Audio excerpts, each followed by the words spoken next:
tujuan hidup seorang mukmin adalah sorga. Saya akan bawakan beberapa ayat Al-Quran. Antum lihat surah Ali Imran ayat 185, surah 3 ayat 185. Yang bawa mushaf Al-Qurannya dilihat. Allah berfirman, kullu nafsin dha'iqatul maut wa innama tuwaffawna ujurakum yawmal qiyamah faman zuhziha 'anil nari wa udkhilal jannata faqad faz wa mal hayatud dunya illa mata'ul ghurur. Allah berfirman dalam surah Ali Imran surah yang ketiga ayat 185, setiap jiwa pasti akan mati dan akan disempurnakan ganjaran kalian nanti pada hari kiamat. Dan barang siapa yang dijauhkan dari api neraka, dimasukkan ke sorga, maka dia adalah orang yang sukses. Dan tidaklah kehidupan dunia melainkan kehidupan yang menipu. Antum lihat di dalam ayat ini ada 4 poin dalam ayat ini. Surah Ali Imran surah 3 ayat 185 ini ada 4 poin. Yang pertama, di poin yang pertama Allah menyebutkan kullu nafsin dha'iqatul maut. Setiap jiwa pasti akan mati. Pasti akan mati. Siapapun dia orangnya pasti akan mati. Dia orang kaya, dia orang miskin, dia penguasa, dia nabi, dia rasul, dia wali, dia sahabat. Semuanya mati. Pasti mati. Enggak ada yang hidup. Sampai Allah berfirman kepada Nabi Muhammad SAW, innaka mayyitun wa innahum mayyitun. Sesungguhnya engkau Muhammad pasti akan mati dan mereka pun pasti akan mati. Enggak ada yang hidup. Pasti mati semuanya. Pasti. Makanya musibah yang paling besar yaitu musibah dengan wafatnya Rasulullah sallallahu alaihi wasallam. Itu musibah paling besar. Makanya ketika seorang terkena musibah, kata Nabi, ingat musibahku. Karena musibahku a'dzamul musibah, musibah yang paling besar. Karena apa? Terputusnya wahyu, terputusnya hidayah, terputusnya cahaya, terputusnya ruh yang merupakan kehidupan ini. Wahyu ini ruh, wahyu nur, wahyu hidayah. Terputus dengan wafatnya Rasulullah SAW. Tapi tetap Quran dan Sunnah masih ada. Sampai nanti keduanya akan datang menemui Rasulullah SAW. Makanya kata Nabi, apabila seorang dari kamu idza usiba lakum musibatin falyadhkur musibatahu li fa innahu a'dzamul musibah, kata Nabi. Apabila seorang terkena musibah, ingat musibah. Musibahku ingat. Karena musibahku yang paling besar. Itu apa? Kematiannya atau wafatnya Rasulullah SAW. Para sahabat adalah semuanya orang yang paling cinta kepada Rasulullah SAW. Maka ketika Rasulullah meninggal, sedih mereka. Luar biasa. Sampai Umar marah dengan meninggalnya Rasulullah SAW. Marahnya karena apa? Karena cintanya beliau kepada Rasulullah SAW. Saya mengatakan Rasulullah meninggal dunia, aku akan penggal lehernya. Datang Abu Bakar Siddiq radhiyallahu an, melihat orang sudah kumpul di masjid, sedih, menangis semuanya. Kemudian datang Umar bin Khattab, datang Abu Bakar Siddiq radhiyallahu anhu ke rumahnya, anaknya Aisyah radhiyallahu anha. Melihat Nabi sudah meninggal, dicium keningnya oleh Abu Bakar Siddiq. Engkau adalah orang yang thayyib, yang baik, baik ketika hidup maupun sudah mati. Wangi Rasulullah, hidupnya maupun meninggalnya. Kemudian masuk ke masjid, melihat Umar sedang mengunus pedang. Kata Abu Bakar Siddiq radhiyallahu an, "Man kana ya'budu Muhammadan fa inna Muhammadan qad mat, wa man kana ya'budu Allah fa inna Allah hayyun la yamut." Barang siapa yang menyembah Muhammad, Muhammad sudah meninggal dunia. Barang siapa yang menyembah Allah, Allah tetap hidup dan tidak akan mati. Terjatuh pedangnya Umar radhiyallahu an. Kemudian Abu Bakar membacakan ayat dalam surah Ali Imran, wa ma Muhammadun illa rasulun qad khalat min qablihi ar-rusul afa imma aw qutila qalabtum ala aqabikum wa may yanqalib ala aqibai fala yadurullahu syai'a wa sayajzillahu asy-syakirin. Allah berfirman dalam surah Ali Imran, kata Umar, seolah-olah ayat ini belum pernah aku dengar. Dan Umar hafal Al-Quran. Dibacakan oleh Abu Bakar Siddiq radhiyallahu anhu, "Wa ma Muhammadun illa rasul." Dan tidaklah Muhammad melainkan seorang rasul. Qad khalat min qabli rusul, telah berlalu sebelumnya rasul-rasul sebelum Nabi Muhammad SAW. Semuanya sudah meninggal dunia. Illa satu yang belum meninggal. Semua nabi, semua rasul sudah meninggal dunia kecuali satu, yaitu Nabi Isa alaihissalatu wassalam, karena diangkat ke langit dan akan turun nanti di akhir zaman. Tugasnya Nabi Isa alaihissalatu wassalam untuk membunuh siapa? Dajjal. Tugasnya satu, belum selesai, maka diangkat oleh Allah ke langit dan masih hidup. Setelah tugasnya selesai membunuh Dajjal, baru diwafatkan oleh Allah subhanahu wa ta'ala. Kemudian dilanjutkan oleh Allah, afa imma ta'uqutilan qalabtum ala aqabikum. Apakah kalau beliau meninggal dunia atau terbunuh, kalian kembali atas tumit kalian, kembali kafir? Wa may yanqalib aqibai fala yadurullah syai'a. Barang siapa yang kembali dalam kekafiran, maka tidak akan membahayakan Allah sedikit pun juga. Wa sayajzillahu syakirin, dan Allah akan membalas orang-orang yang bersyukur. Di dalam surah Ali Imran ayat 144. Atau Abu Bakar meyakini dan para sahabat meyakini tentang wafatnya Rasulullah SAW. Sudah selesai, sudah dikubur Rasulullah SAW. Mati seperti yang lain juga meninggal dunia. Kalau sudah meninggal, sudah terputus wahyu. Dan nggak ada lagi istilah orang sudah meninggal kembali ke dunia, nggak ada. Nggak ada lagi rohnya Nabi kembali ke dunia, hadir dalam perayaan. Nggak ada dalam Islam, nggak ada. Orang kalau sudah meninggal berada di alam mana? Barzah, nggak akan kembali ke dunia. Min waraihim barzakhun ila yaumi yub'atsun. Di belakang mereka ada barzah sampai hari dibangkitkan, nggak mungkin kembali ke dunia. Ketika Nabi masih hidup SAW, Nabi ada di Madinah, ya, awalnya di Mekah 13 tahun, kemudian dakwah di Madinah 10 tahun, 23 tahun Nabi dakwah. Dari mulai kecil sampai beliau di Mekah itu, dari mulai lahir 53 tahun, kemudian ke Madinah. Ada nggak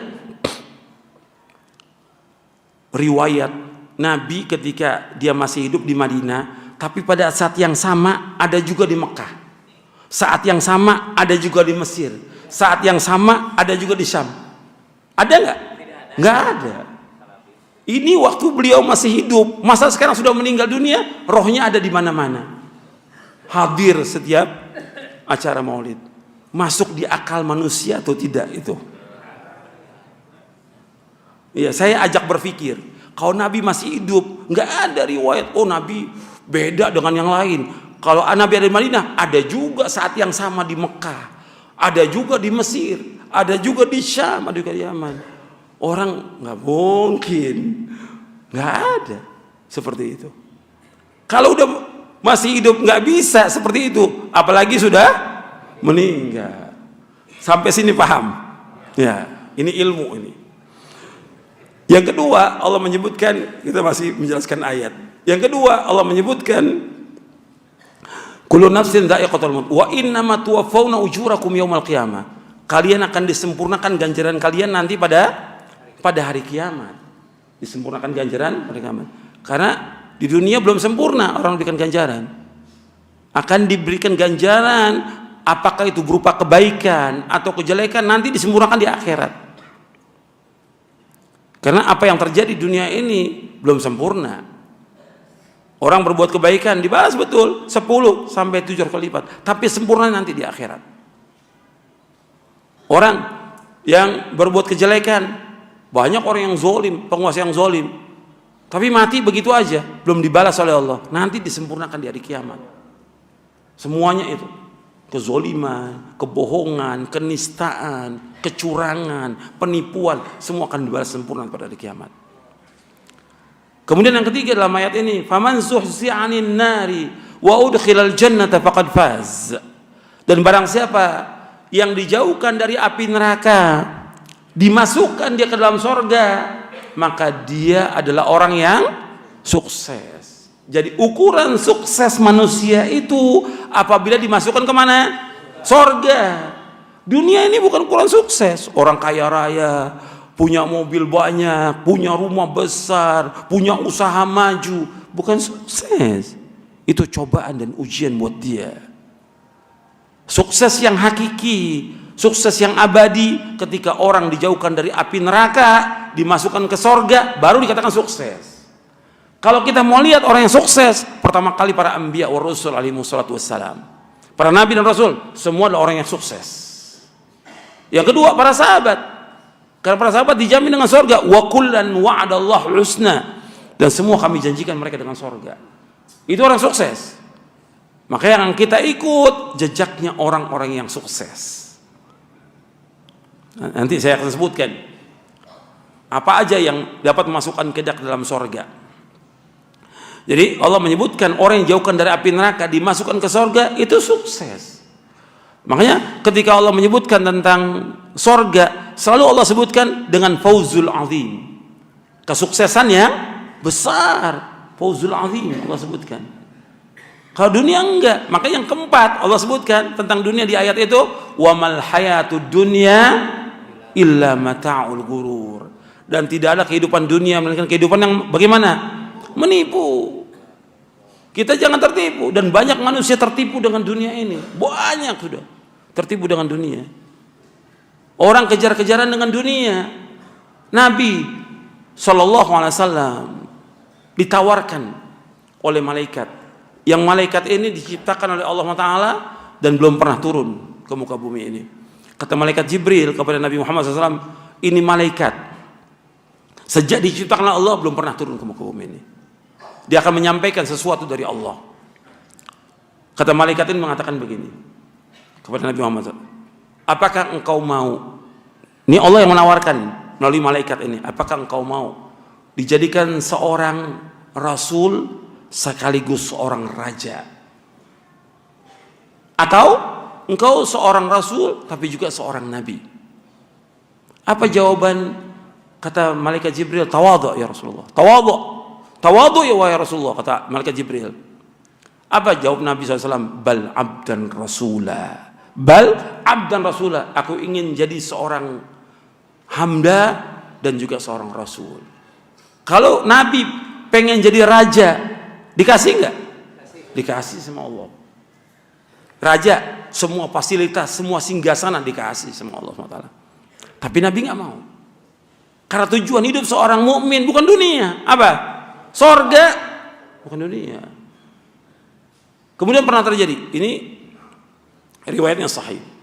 Dan pernah terjadi juga ketika Nabi tidur, SAW, bangun tidur Nabi kelihatan bekas tikar. Umar menangis radhiyallahu an. Ya Rasulullah, engkau pemimpin dunia, pemimpin akhirat. Sedangkan aku lihat Persia, Romawi, kerajaannya luar biasa. Kok engkau seperti ini? Umar menangis melihat Rasulullah SAW. Artinya dengan kehidupan yang sangat sederhana sekali Rasulullah SAW. Apa adanya hidup ini. Kemudian kata Rasulullah kepada Umar, ya Umar, ama tarda an takuna lahumud dunya walal akhirah. Wahai Umar, apakah engkau tidak redha bagi mereka itu semua orang kafir dunia, dan bagi kita akhirat? Yang dipilih yang mana? Akhirat. Dunia, sekaya-kayanya manusia semuanya, hidupnya berapa tahun? Paling 60-70. Sedangkan sorga jutaan tahun tanpa hitung. Nggak ada kematian lagi di sorga, nggak ada kematian lagi di neraka. Disembelih kematian itu di hari kiamat nanti, disembelih, nggak ada lagi kematian. Kehidupan yang abadi. Orang miliki kehidupan yang abadi, bukan dunia. Kemudian Rasulullah SAW mengatakan juga dalam riwayat yang lain. Ini semua riwayatnya riwayat Bukhari. Yang tadi, yang pertama tadi, yang kedua ini riwayat Bukhari. Kata Nabi kepada Umar bin Khattab, tilka ummatun ujilat thayyibatun fil hayati dunya. Mereka satu kaum yang Allah segerakan kenikmatan dunia, di akhirat mereka nggak dapat apa-apa. Kebaikan mereka diberikan ganjaran di dunia, di akhirat tidak. Orang kafir ada yang membantu orang miskin, orang fakir, membantu orang yang terkena gempa, tsunami. Kafir dibalas oleh Allah dunia, tapi di akhirat tidak. Semua dibatalkan amalnya. Wa qadimna ila ma 'amilu min 'amalin faja'alnahu haba'an manthura. Kami hadapkan seluruh amal mereka, kami jadikan seperti debu-debu yang berterbangan. Enggak ada. Tapi orang beriman akan terus pahalanya jari sampai hari kiamat. Selama dia ikhlas dan selama dia mengikuti contoh Rasulullah sallallahu alaihi wasallam. Kemudian terjadi juga pada Nabi SAW. Artinya Nabi tujuan hidupnya sorga. Ini yang kita ikut. Tujuan Nabi sorga hidupnya, bukan dunia. Ditawarkan pada waktu di Mekah ketika susah luar biasa Nabi SAW mendakwakan dakwah tauhid.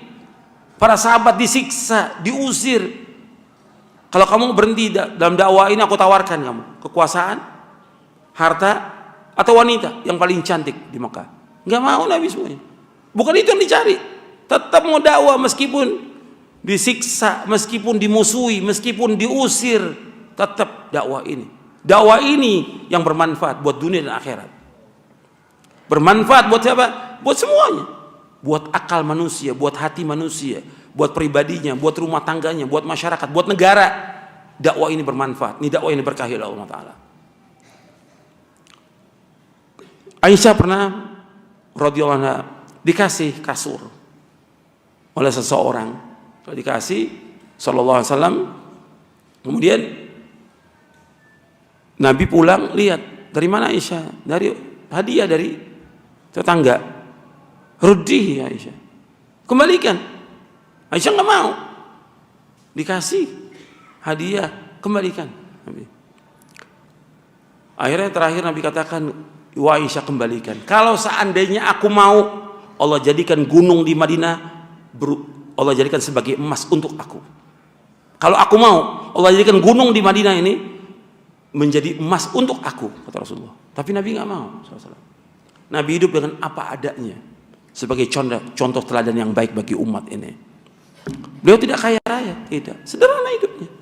Pernah cuma ada 3 butir kurma di rumahnya. Pernah juga tidak ada apa-apa, yang ada cuma air dan kurma. Itu hidupnya Rasulullah SAW, sederhana. Tidak seperti yang sekarang, orang hidup dengan berbagai macam kemewahan yang ada. Dan itu berat. Semakin banyak harta itu, semakin berat nanti di hari kiamat. Makanya Nabi SAW tidak khawatir kalau umatnya fakir. Bukan kita disuruh jadi fakir, enggak. Nabi di antara doa Nabi berlindung dari kefakiran Nabi. Tapi Nabi tidak khawatir kalau umatnya fakir. Yang Nabi khawatir umatnya kaya. Berlomba-lomba dengan dunia. Dalam hadis yang sahih yang diriwayatkan oleh Imam Bukhari dan Muslim, Nabi bersabda SAW, mal faqra akhsha alaikum walakin akhsha an tubsata dunya alaikum kama busitat ala man kana qablakum fatanafasuha kama tanafasuha fatuhlikakum kama ahlakathum. Kata Nabi SAW, bukan kefakiran yang aku takut sekalian, tapi yang aku takut atas kalian dibukakan pintu dunia ini oleh Allah. Kalian kejar-kejaran masalah harta, bersaing, berlomba-lomba masalah harta, mencari dunia. Lantas dunia itu membinasakan kalian sebagaimana dunia ini membinasakan orang-orang sebelum kalian. Makanya dunia ini mata'ul ghurur. Dan dunia ini indah dan banyak orang tertipu. Bukan 1, bukan 2, jutaan manusia sudah tertipu dengan dunia ini. Jutaan manusia. Kalau mau dihitung sampai sekarang sudah miliaran manusia sudah tertipu dengan dunia ini. Miliaran manusia. Makanya Nabi menyebutkan dalam hadis yang lain, yang sahih. Kalau yang tadi saya sebutkan riwayat Bukhari dan Muslim. Dalam hadis yang lain yang diriwayatkan oleh Imam Ahmad dan Muslim, Nabi bersabda sallallahu alaihi wasallam, "Inna dunya hulwatun khadirah wa inna Allaha mustakhlifukum fiha fayanzur kaifa ta'malun." Fattaqud dunya wattaqun nisa fa inna awwala fitnati bani Israil kanat fin nisa. Kata Nabi SAW, sesungguhnya dunia ini indah dan manis. Dunia ini indah dan manis. Dan Allah SWT menjadikan kalian sebagai khalifah untuk mengelola bumi ini agar kalian menegakkan ibadah kepada Allah. Maksudnya mengelola ini sebagai khalifah, bagaimana menegakkan ibadah kepada Allah. Antum ingat tuh yang tadi yang awal. Bukan untuk sibuk dengan dunia, bukan. Tapi bagaimana manusia ini dia mengelola dunia ini dalam rangka menegakkan ibadah kepada Allah. Wa innallaha mustahlikum. Fayanzur kaifa ta'malun, dan Allah akan melihat kalian bagaimana kalian beramal. Yang dilihat oleh Allah tentang amalnya, bukan ilmunya, bukan hartanya, bukan gelarnya. Kan gelarnya banyak tuh. Profesor, doktor, ya, doktor, LC, MA, segala macam sudah. Bukan itu yang dilihat. Yang dilihat apa? Fayanzuru kaifa ta'malu, bagaimana kalian mengamalkan. Fattaqud dunya, hati-hati kepada dunia. Wattaqun nisa, hati-hati kepada wanita. Fa inna awwala fitnati bani Israil kanat fin nisa. Sesungguhnya fitnah yang pertama yang membinasakan Bani Israil disebabkan karena wanita. Nabi sebutkan dua, hati-hati kepada dunia, hati-hati kepada wanita. Hadis ini sahih riwayat Imam Ahmad dan Muslim. Rasulullah SAW mengingatkan ini untuk kita semuanya, supaya kita hati-hati, karena ini bisa menghalangi tujuan kita dalam ibadah kepada Allah dan menghalangi tujuan kita untuk masuk ke dalam sorga. Tuh, ingat itu. Dunia bisa menghalangi manusia untuk masuk sorga, wanita bisa menghalangi dia untuk masuk ke dalam sorga. Dan banyak terjadi. Orang bisa rusak agamanya ya karena istrinya. Orang sibuk dengan dunia karena istrinya. Orang bisa pisah dengan saudaranya karena istrinya. Dan masih banyak lagi fitnah. Fitnah wanita besar. Dua fitnah, fitnah dunia, fitnah harta, dan juga fitnah wanita besar. Nabi bersabda dalam hadis yang sahih yang diriwayatkan oleh Imam Tirmidzi dan yang lainnya. Nabi bersabda, inna likulli ummatin fitnah wa fitnatu ummati al-mal. Setiap umat ada fitnah, fitnah umatku dalam masalah harta. Harta. Terfitnah orang dengan harta. Orang awam terfitnah dengan harta, penuntut ilmu terfitnah dengan harta, yang sudah ngaji, kata udah ngaji, terfitnah dengan harta, ustadznya, dai-nya terfitnah juga masalah harta. Terjadi atau tidak itu? Terjadi. Waki yang terfitnah dengan dunia, dengan harta. Padahal ini akan ditanya harta dari mana diperoleh dan kemana dihabiskan, akan ditanya oleh Allah. Kemudian hadis yang lain yang berkaitan dengan wanita, dalam hadis yang disepakati oleh Imam Bukhari dan Muslim, Nabi bersabda SAW, "Ma taraktu ba'di fitnatan hiya adarru 'ala rijali minan nisa", muttafaqun alaih. Tidak aku tinggalkan fitnah yang lebih berbahaya bagi kaum laki-laki melainkan wanita. Disepakati oleh Imam Bukhari dan Muslim. Fitnah yang lebih berbahaya bagi wanita. Ini fitnah. Tapi ingat, meskipun wanita itu fitnah, kalau dia jadi salihah, dia lebih baik dari semua isi dunia ini. Itu ingat ya. Wanita meskipun dia fitnah, kalau dia salihah, qanitah, hafizah, dan dia taat kepada Allah dan taat kepada suaminya, maka dia lebih baik dari dunia dan seisinya. Kata Nabi SAW dalam hadis riwayat Muslim, ad-dunya mata' wa khairu mata'id dunya al-mar'atu salihah.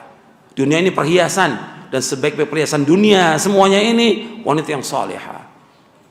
Bagaimana antum mendidik istri antum menjadi wanita yang salihah? Itu kewajiban antum masing-masing. Dunia antum didik, di akhirat akan ditanya nanti. Antum ingat, ini fitnah. Jadi, ikhwani fid din, azakumullah, ini mukadimah yang perlu saya sampaikan kepada antum tentang dunia ini dapat menghalangi manusia untuk masuk ke dalam surga. Wanita juga demikian, belum yang lainnya. Tapi yang kita tuju dalam hidup ini akhirat, surga.